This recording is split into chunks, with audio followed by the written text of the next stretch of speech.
মাননীয় স্পিকার, আমরা এই সংসদে দেখেছি মাননীয় প্রধানমন্ত্রী নিত্য প্রয়োজনীয় দ্রব্যের দাম নিয়ন্ত্রণের যেই সুপারিশটি করেছেন এবং যে বিষয়ে বলেছেন এটির জন্য জনগণ বাহবা দিয়েছেন।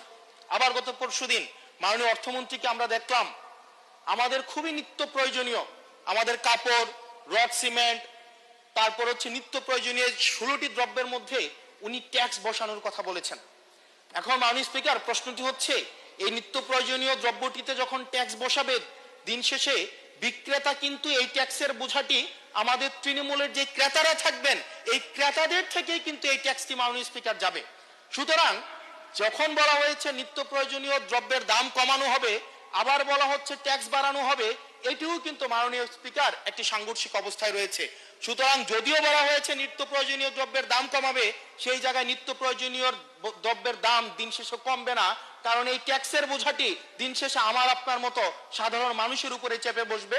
দিন শেষে এই জায়গাটি হচ্ছে মাননীয় স্পিকার প্রশ্নবিদ্ধ।